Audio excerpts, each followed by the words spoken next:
সবাইকে আরও একটা নতুন ব্লগে ওয়েলকাম। অনেক দিন থেকে ঘুরতে না যাওয়ায় সবাই মিলে প্ল্যান করা হলো এবার রঙ্গ রিভার ক্যাম্পে আমরা যাব। 29 তারিখ আমাদের ট্রেন সকাল 5টায় আলিপুরদুয়ার জংশন থেকে। স্টেশনে সেদিন সবাই সময় মতন পৌঁছে গেল, আমার ঘুম ভাঙলো না। সবাই অনেকবার ফোন করেছিল আমাকে। ঘুম ভাঙে আমার শেষের কলটায়, যখন প্ল্যাটফর্ম থেকে ট্রেনটা ছেড়ে দেয়। সবার সাথে পরামর্শ করে তাড়াতাড়ি ফ্রেশ হয়ে আমি বেরিয়ে পড়ি শিলিগুড়ির বাস ধরার উদ্দেশ্যে। বাড়ি থেকে বেরিয়ে টোটো ধরে চৌপতি গিয়েই পেয়ে যাই শিলিগুড়ি যাওয়ার একটি বাস। প্রায় 2 ঘন্টা বাস জার্নির পর আমি পৌঁছে যাই ময়নাগুড়ি বিডিও অফিস মোড়ে। যেহেতু ট্রেন মিস করেছি তাই আমাকে ময়নাগুড়ি থেকে বাস ধরে চালসা পর্যন্ত যেতে হবে। মোড়ে নেমে টোটো ধরে আমি চলে যাই NBSTC বাস স্ট্যান্ডে। চলো আর দেরি করি না। এখন আসার কথা ছিল, এটা তো ঘুরে আসছে অনেকটা, না এটা অনেকটাই ঘুরে আসছে, এই বিষয় হয়ে ঘুরে অফিস থেকে প্ল্যান হইলো সবাই মিলে যাবে। এখন ভোর 4টায়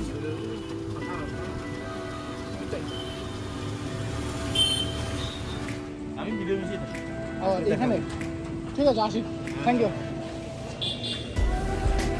চলো আবার ঘন্টাখানেক জার্নি করার পর পৌঁছে যাই চালসা।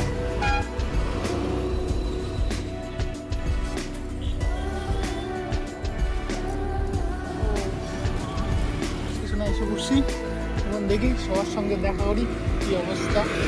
গালি খাইতে হবে আর কি। চলো, আমি আমার গ্রুপের সঙ্গে চলে এসেছি।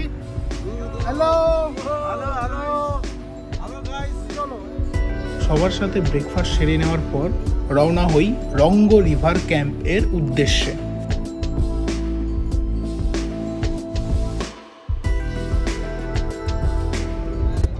যাওয়ার পথে দলগাঁও ভিউ পয়েন্ট পড়ায় সবাই মিলে ডিসাইড করা হয় সেখানেও যাওয়া যাবে।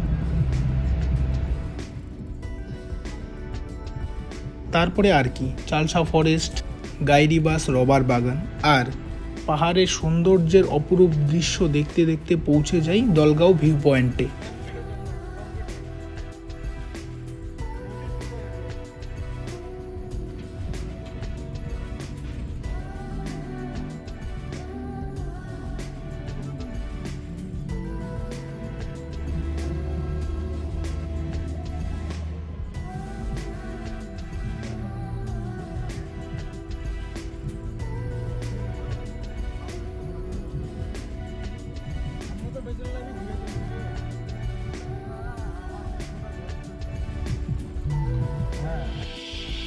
মুগ্ধ করার দৃশ্য, তার সাথে ঝিঝি পোকার ডাক।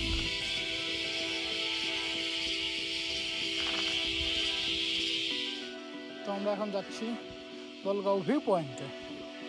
চলো দেখাচ্ছি ভিউ পয়েন্টটা কিরকম লাগে দেখতে।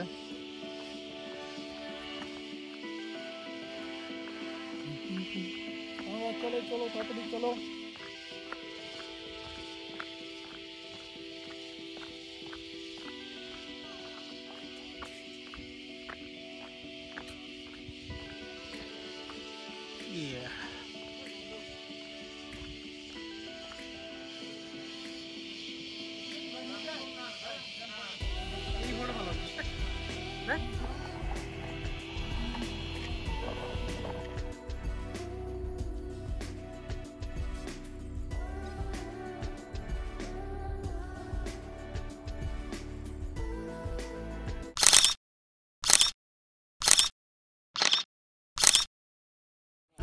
কিছুক্ষণ ফটো সেশন আর সময় কাটানোর পর রওনা হলাম গন্তব্যের উদ্দেশ্যে মেঘে মোড়া পাহাড়ের মধ্য দিয়ে।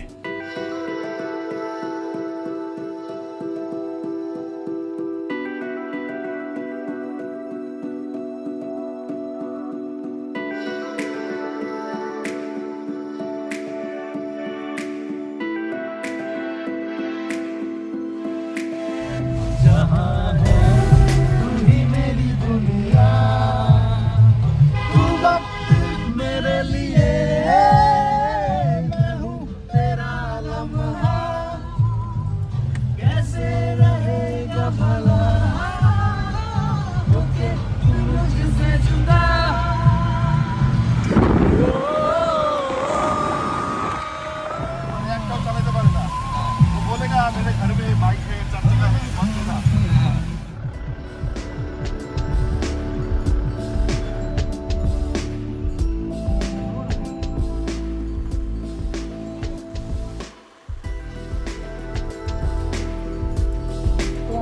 ভার্সিটিতে এসে পড়ছি।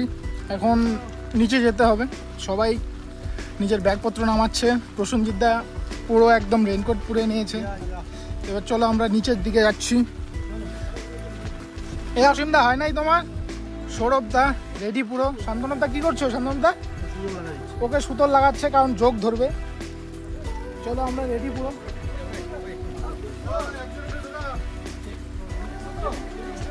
আমরা এখন রিভার ক্যাম্পের দিকে যাচ্ছি, সবাই যাচ্ছে। এই সবাই অল্প হাই করে দাও, হাই হাই।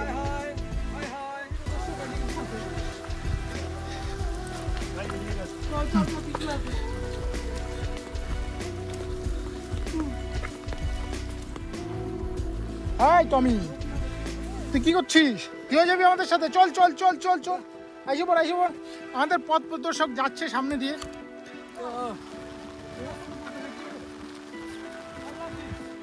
আমরা এখন যাইতেছি সিনকোনা বাগানের মাঝখান দিয়ে। রাস্তাটা খুবই চিপা, এখন এইখান থেকে খুব খারাপভাবে নামতে হবে। চলো নামা যাক।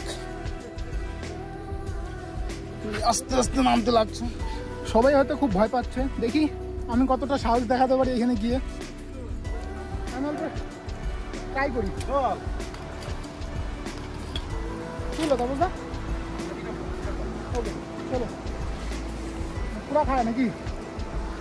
রেলিংটা নাই না, পুরোটা খাড়া। Railing without railing.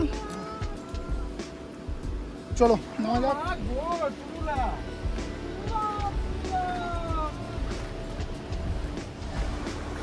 দর্শক চলো চলো চলো তবুজা চলো।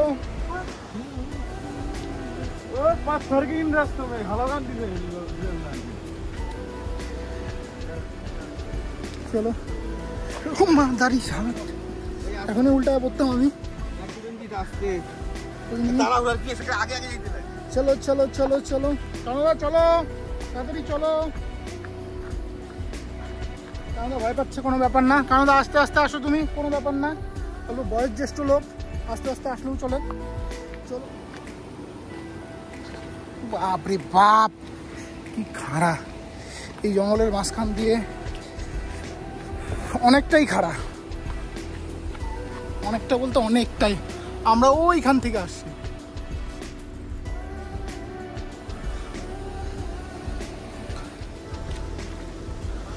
ও মা, অনেকটাই সাবধানে নামতে হইতেছে।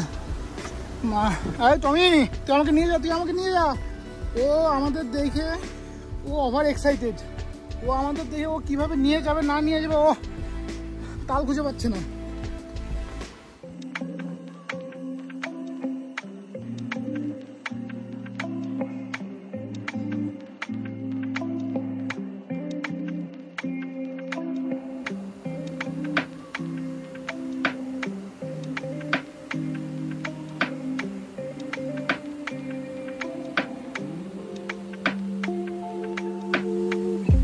প্রাকৃতিক ঝর্ণার অপরূপ সৌন্দর্য দেখে কেউ নিজেকে বেশি সময় ধরে রাখতে পারলাম না, তাই তাড়াতাড়ি চেঞ্জ করে নেমে পড়লাম।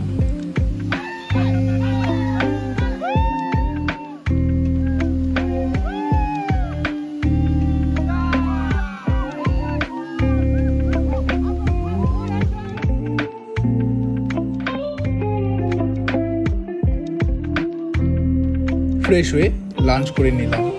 লাঞ্চে ছিল বাঁধাকপির ঘন্ট, ডাল, আলু ভাজা, ডিম আলুর তরকারি, সালাড। খাওয়ার পর কিছুক্ষণ ঘুমিয়ে ওঠার পর চোখ ধাঁধানোর দৃশ্য। চারদিক মেঘের চাদরে মোড়া আর হালকা বৃষ্টি হচ্ছে। কিছুক্ষণ সময় কাটানোর পর চলে আসে সন্ধ্যার চা আর সাথে পকোড়া।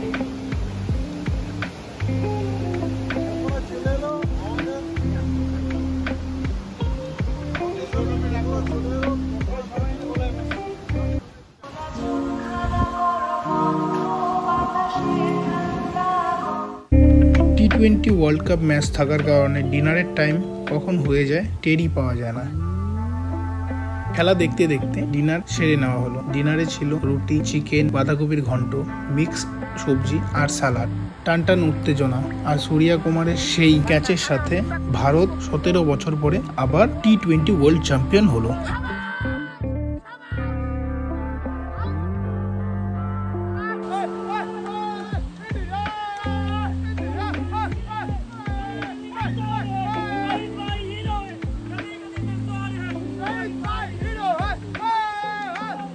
অনবরত বৃষ্টি হওয়ার কারণে নদীর জলও কিছুটা বেড়েছিল মাঝরাতে।